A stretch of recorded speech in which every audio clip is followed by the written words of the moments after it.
coup, on va parler d'achat responsable et peut-être, j'aimerais bien qu'on démarre par, c'est quoi ta définition à toi de ces fameux achats responsables? La définition officielle des achats responsables,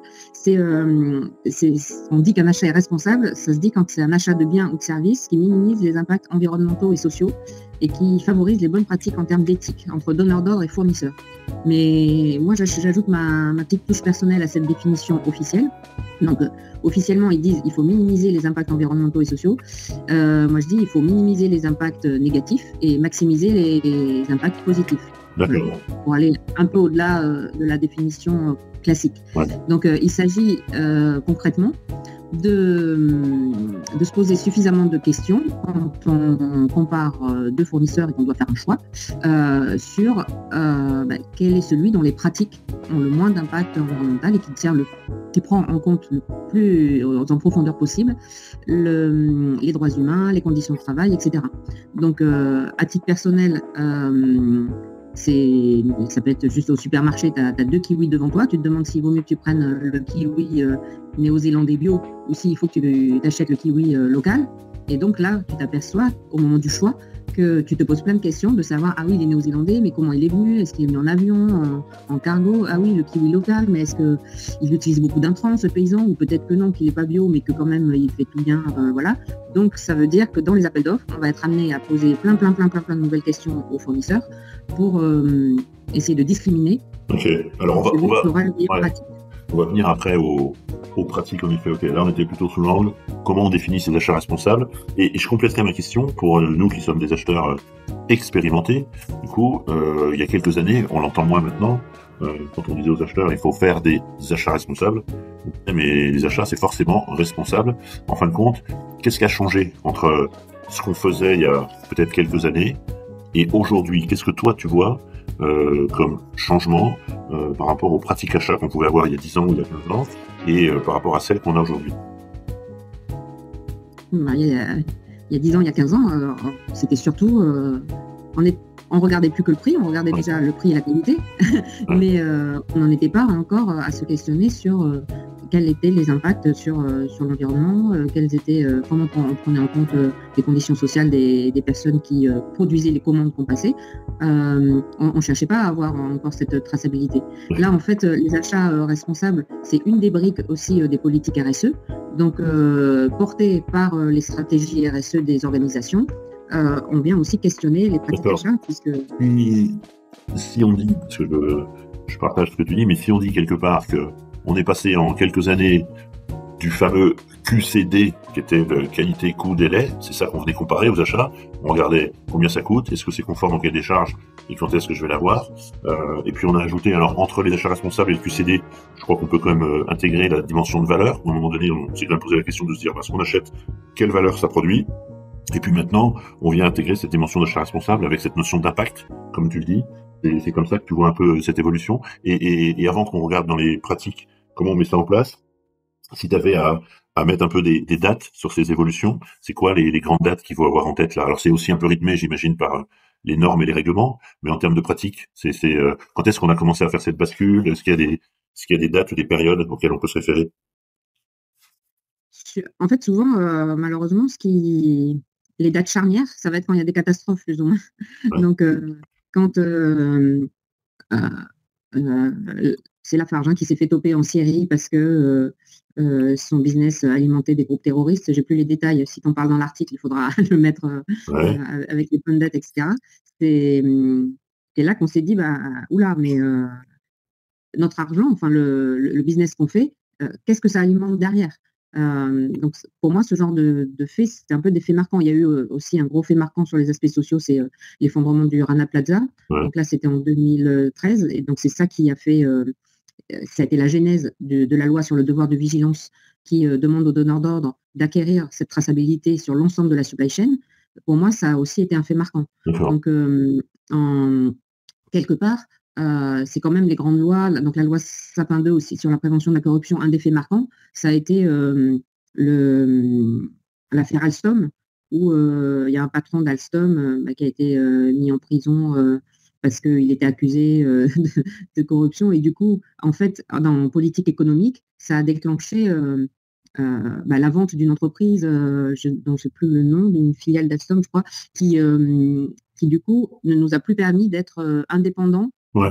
sur la maintenance de nos centrales nucléaires. Ce que tu dis, Donc, c'est que souvent, on est plutôt en réaction à un problème, mais pour remonter aussi sur les événements passés, je me souviens de ce qui s'était passé avec Enron et tout ce qui s'était passé au niveau financier.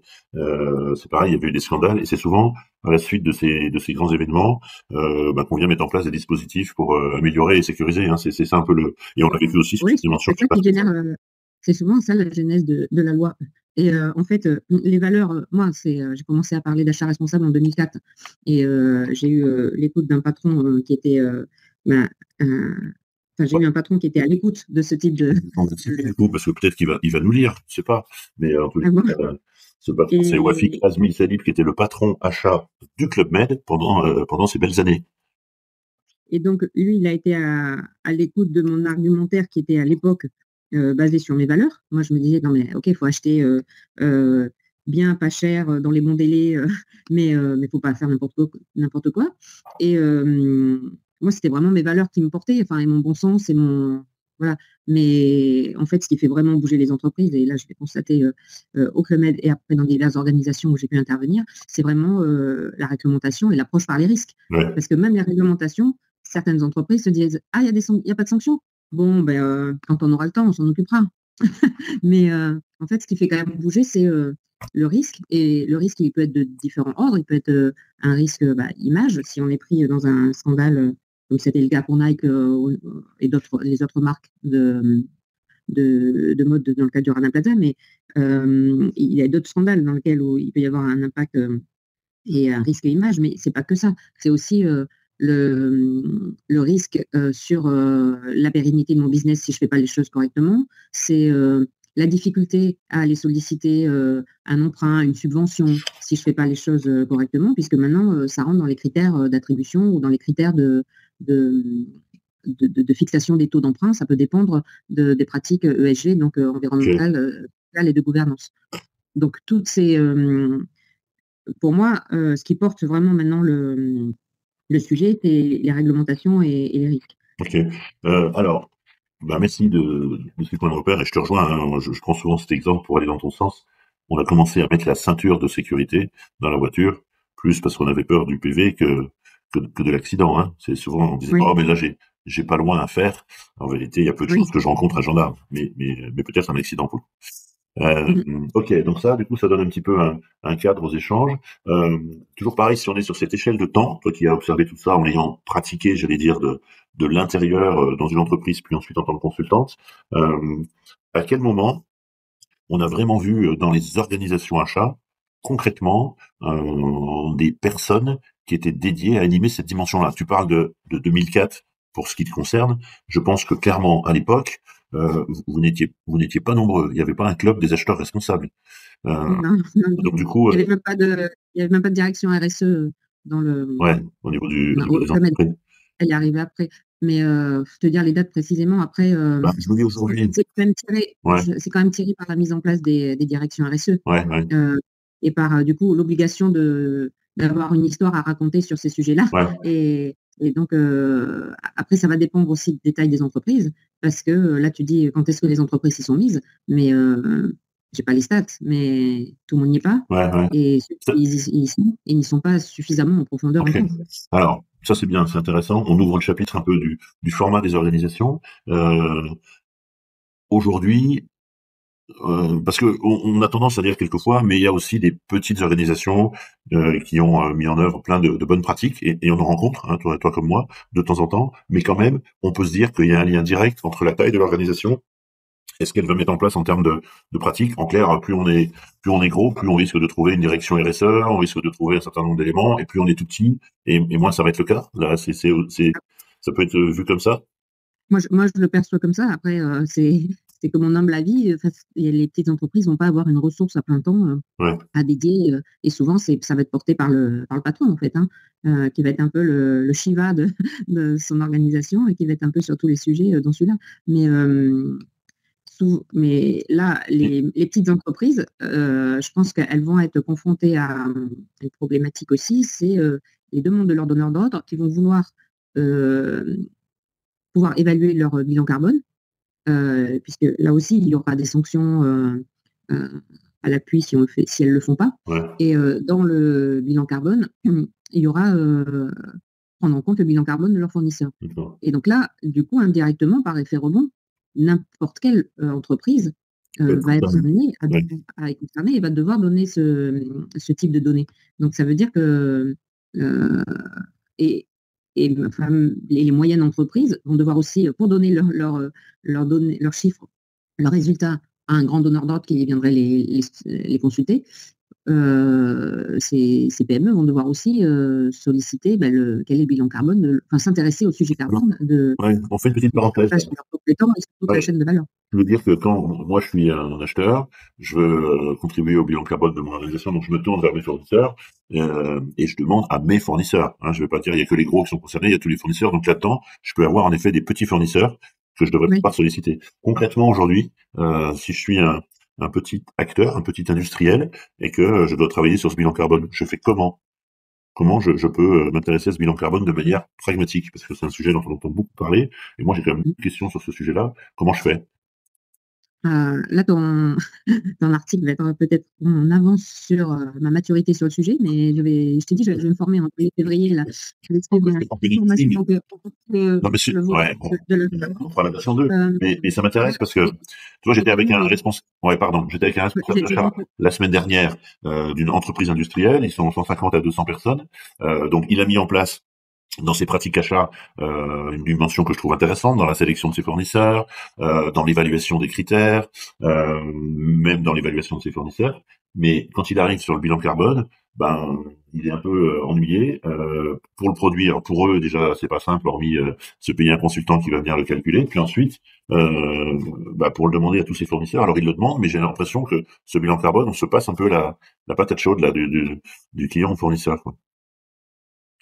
En fait, moi, ce que je recommande aux PME, c'est de solliciter la BPI.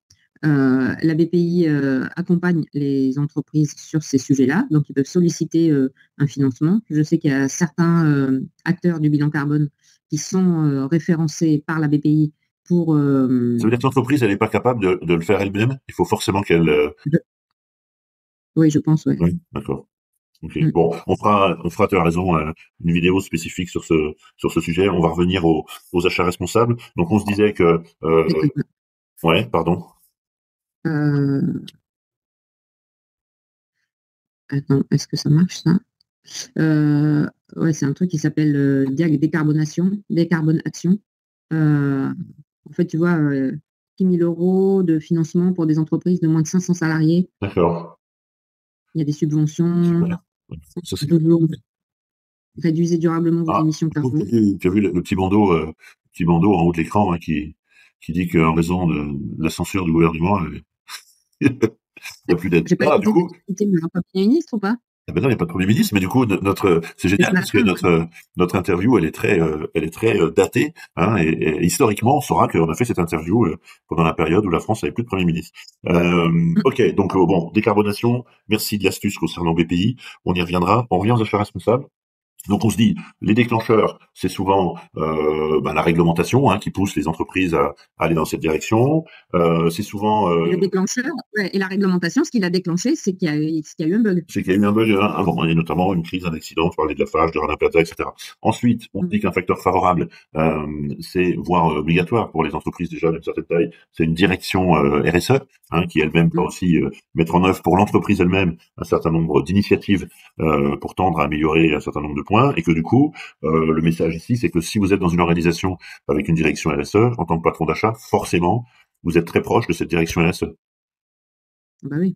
Ça paraît être un allié naturel de l'acheteur. Il y a un chapitre énorme sur les achats. Dans tes interventions, là, tu dis que les achats, c'est 80% sais plus le chiffre que tu donnes, parce qu'après, ça va dépendre des.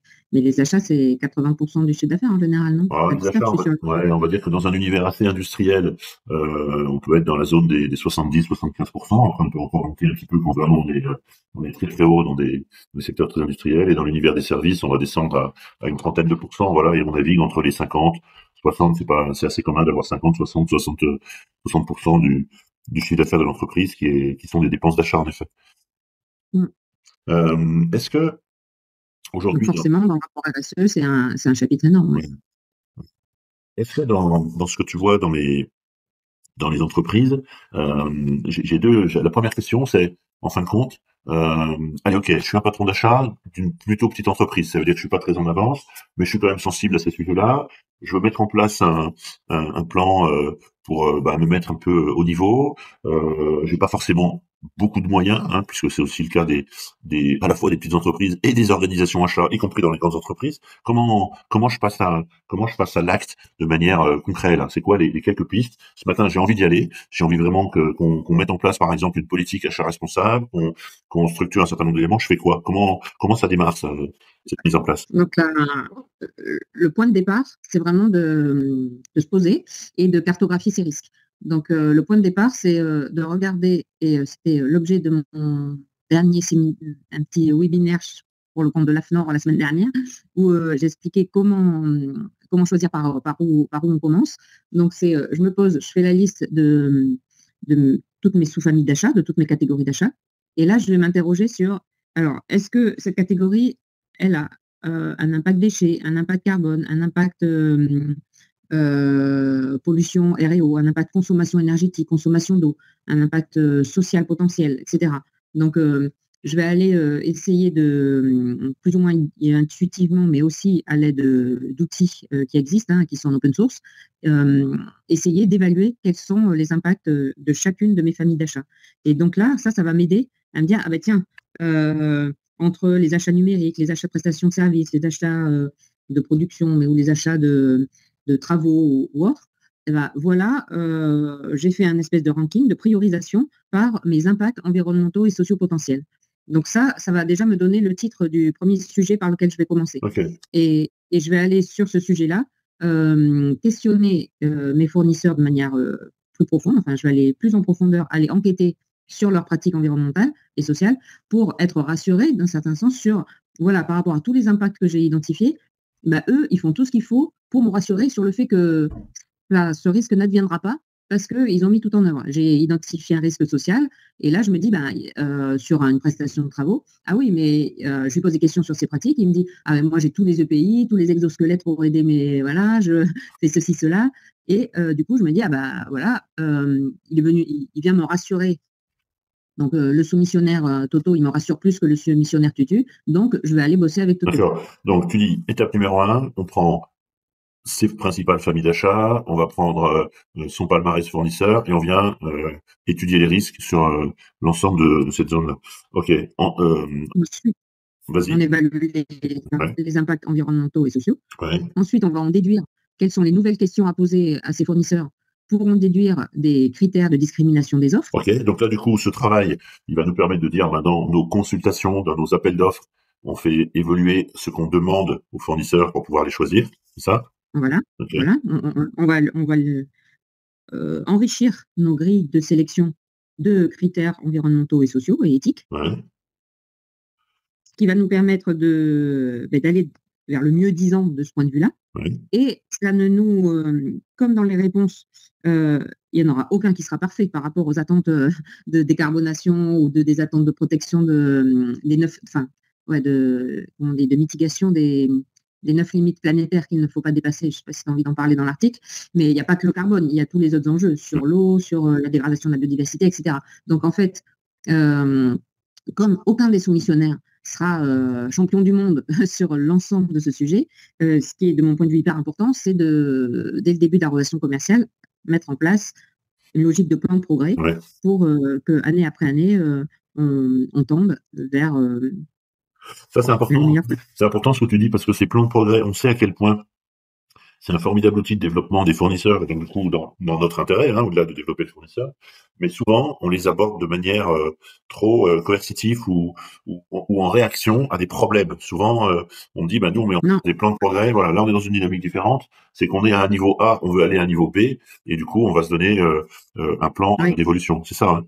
Et pour moi, cette réunion, cette rencontre entre donneur d'ordre et fournisseur au fil de la vie du contrat, elle doit se tenir régulièrement, mais ne pas attendre qu'il y ait un problème. En fait, elle Oui, doit oui, oui. être pilotée, calée dans les agendas, de toute façon, pour faire un point sur ces sujets-là. Et là, ça nous amène très naturellement à prendre conscience que les achats responsables, c'est pas le boulot des achats. Ce n'est pas que le boulot des achats. Donc, que ce soit au moment de la rédaction des cahiers des charges et au moment du pilotage, du suivi de l'exécution du contrat, les opérationnels, enfin les prescripteurs, les opérationnels, les utilisateurs des contrats doivent être autour de la table pour accompagner aussi la démarche. Ça veut dire que dans les formations achats responsables que j'anime, pour l'instant, j'ai pratiquement que des achats ou des juristes, et c'est ma grande déception. Je voudrais qu'il y ait dans mes formations achats responsables toutes les casquettes de l'entreprise, et c'est pour ça que j'aime bien aussi intervenir en intra, puisque là, c'est ce qu'on va faire chez Office, là, où on va arriver à mettre autour de la table tout le monde. Je ne suis pas arrivée à le faire chez Mileis, par exemple. Ok. Alors, ça me pose une question. Donc du coup, nous, bien sûr, et c'est notre métier, notre expertise très centrée autour du métier achat. Pour réussir, tu le dis, il faut que l'ensemble des parties prenantes soient autour de la table. Quel est le regard des directions générales sur cette dimension achat responsable, où souvent on va les voir pour parler de politique achat responsable, de gestion de risque. Comment ils regardent tout ça, les dirigeants que tu rencontres Tout va quand tu dépendre les de leur rencontres? maturité, voilà, tout va dépendre de leur maturité, de leur souvent culture générale sur le sujet, Ouais, et de comment ils ont envie de s'approprier le sujet. Mais souvent, la dynamique va être souvent c'est une histoire de personnalité finalement. ouais, Il y a ceux qui ont envie d'y aller, mais en tout cas, pour que ça réussisse, ouais, il faut que la démarche soit portée ouais. par la direction générale. Ouais, ce qu'on se dit, c'est que on le dit souvent, nous, hein, pour que les directions achats soient performantes, il lui faut un lien particulier avec sa direction générale, lien qui existe pas toujours, pour rester politiquement correct. Là, on se dit, peut-être qu'avec cette dimension RSE, on a trouvé une raison de plus d'échanger avec les dirigeants, parce que eux-mêmes, ils sont aussi, pour ceux qui sont concernés, souvent un peu en première ligne dans ces mises en place. Donc, du coup, Bah, le truc aussi, c'est que la politique achat responsable, de mon point de vue, ça va être un élément très important pour fiabiliser aussi son réseau de fournisseurs et de sous-traitants. Et en fait, ça amène à aller travailler qu'avec des gens qui sont fiables, qui maîtrisent ce qu'ils font, qui entretiennent aussi des bonnes relations avec leurs collaborateurs. Ça veut dire que derrière, je suis moins en risque de grève, par exemple, ouais, ou d'accidents qui bloquent ma production. Donc en fait, plus, si je fais les trucs mal, enfin, si j'ai un fournisseur qui tout d'un coup, pollue un fleuve avec, ses rejets, toxiques, et que ça se sait, que son activité est bloquée, moi, donneur d'ordre, ben, j'ai plus mes commandes. ouais, Donc en fait, plus on va travailler les achats responsables. Dans les achats responsables, il y a aussi je paie mes fournisseurs, donc plus je plus je vais les accompagner dans leur, voilà, aussi dans leur, existence. Bon, je vais dériver sur les factures, tu en tiens pas compte? En fait, ce qui est important quand tu parles des achats responsables, c'est que ça va être une façon de sécuriser tes fournisseurs, et donc du coup, ton panel fournisseur, il a plus de valeur, et ça, c'est une force, en fait, ouais. pour ton activité, pour ton business. Là, le message, c'est que un effet induit de tout ce qu'on va faire autour des achats responsables, c'est que quelque part, ça va nous obliger à revisiter le panel fournisseur, vraisemblablement un petit peu à nettoyer, et du coup à monter un peu en exigence, et donc du coup avoir, si tout ce travail est bien produit, à terme, un panel fournisseur plus robuste, plus en adéquation avec ce qu'on attend d'eux, et donc vraisemblablement plus performant. D'où cette force dont tu parles. C'est ça, une des conséquences? Ok. Exactement. Ouais, ouais. En fait, c'est hyper important que ton portefeuille fournisseur, j'aime bien le mot robuste que tu as choisi, parce que c'est ça qui sécurise mon business, Ouais. et en fait, je pense que ça, tous les patrons, ils sont en mesure de comprendre que si leurs, fournisseurs les lâchent, ils ne peuvent plus, avoir une activité pérenne. Ouais. Après, il y a aussi le sujet d'accompagner aussi les démarches fournisseurs pour qu'elles fassent des choses moins impactantes. Et donc là, il y a aussi des sujets sur aller vers des relations plus long terme, vers des échanges plus. On n'en est plus à, à recevoir on n'est plus les acheteurs en distribution des années, des années 2000, là, enfin, des années 90-2000. Enfin, pour moi, le métier acheteur, ce qui est intéressant, c'est justement ce côté co-construction avec les fournisseurs pour trouver les nouveaux procédés, les nouvelles organisations, les nouvelles choses pour avoir moins d'impact. Voilà. Et après, ça passe pas toujours par les nouvelles technologies. Hein. Là, j'ai rencontré justement à ma dernière formation au début de semaine un gars qui me citait un exemple super intéressant qui va carrément dans le sens de ce que j'aimerais. C'est pour un exemple hyper simple des fontaines à eau. Il a tout fait pour que ça ne soit pas un petit bouton qui commande l'arrivée d'eau avec le petit voyant bidule et machin. Il dit, je voulais un truc mécanique. J'appuie sur le bitonio, ça mécaniquement, il y a de l'eau dans mon verre. Et en fait, les discussions avec les fournisseurs doivent aussi nous amener vers des solutions low-tech pour mettre le numérique là où c'est vraiment essentiel et arrêter d'aller surconsommer des ressources planétaires quand c'est limité. Ok. On a plein de choses à se dire parce que ça me soulève plein de questions, mais on est dans un on est dans un format court. Oui. Alors, avant qu'on conclue, j'aimerais juste te poser un petit peu la question. Donc, on a vu un petit peu le pourquoi, on a vu un petit peu comment initier les démarches. Aujourd'hui, on reviendra un petit peu sur les pratiques. On se dit quelques mots quand même de ce que j'appelle moi des outils, puisque au-delà des logiciels, quand je dis des outils, c'est que j'ai le sentiment que quand on parle d'achat responsable, on est amené aussi à manipuler beaucoup d'informations, que ce soit les fournisseurs, tu parlais des fournisseurs, la moindre des entreprises, elle a plusieurs centaines, jusqu'à plusieurs milliers de fournisseurs, donc du coup, il y a beaucoup de données qui circulent. Qu'est-ce que tu vois, toi, en termes de pratique, comment les entreprises, elles sont outillées pour piloter toutes ces démarches achats responsables. On peut parler aussi des SPASAR dans les organisations publiques, où là aussi, moi souvent le constat que je fais, c'est que on est sur un pilotage qui est très artisanal pour le coup, et heureusement qu'il y a le fichier Excel, mais en vérité, c'est quoi ce que tu rencontres sur le terrain, toi? Si Excel n'existait pas, oui, il n'y aurait pas d'achat. Encore moins. Non, mais c'est vraiment, je sens oui, qu'ils sont pas bien outillés, oui, parce que l'importance aussi des systèmes d'information, c'est aussi qu'il va falloir suivre la démarche. Ouais. Et donc, suivre la démarche, ça veut dire se fixer des objectifs. Pour chaque objectif, il y a un indicateur de suivi avec des valeurs à atteindre qui vont aller crescendo au fil des années. Et donc, ces métriques-là ne doivent pas devenir la tâche principale de l'acheteur. L'acheteur, lui, il devra être sur des sujets de relations fournisseurs. Et on ne lui demande pas de passer son temps à calculer les indicateurs. Donc, c'est hyper important que les systèmes d'information accompagnent la démarche. Et ne serait-ce que, tu vois, dans les marchés publics, ils ont une obligation d'avoir 30% des marchés avec une clause sociale, 100% des marchés avec une clause environnementale. Donc, ça veut dire que leur marché, il faut qu'il soit tagué quelque part avec oui, j'ai mis la clause ou non, je ne l'ai pas mis, et qu'après, à la fin de l'année, on sache faire le ratio. Voilà, donc combien de contrats sont tagués RSE versus mon total de contrats. Donc, ça, c'est un indicateur hyper basique, mais de toute façon, la réglementation les oblige à donner cette visibilité. Et là, j'ai l'impression qu'il y a encore beaucoup de fichiers Excel. Oui, bien sûr. Alors, donc, le fichier Excel, ça marche une année, mais en fait, si on veut faire des fichiers pluriannuels, c'est vrai que moi, j'avais fait aussi des outils de cartographie des risques, donc des fichiers Excel avec des macros dans tous les sens, super, mais tu tiens une année, tu tiens 2 années, et si c'est la même personne qui le fait, tu vois. Mais après, si les personnes changent et que c'est dans un fichier Excel, t'as pas ta chance, quoi. Allez, écoute. C'est pas sécurisé, et puis. Oui, on le vit d'ailleurs au-delà des achats responsables, mais je trouve que dans ce domaine des achats responsables, comme en plus on a une démarche qui est souvent un peu collaborative.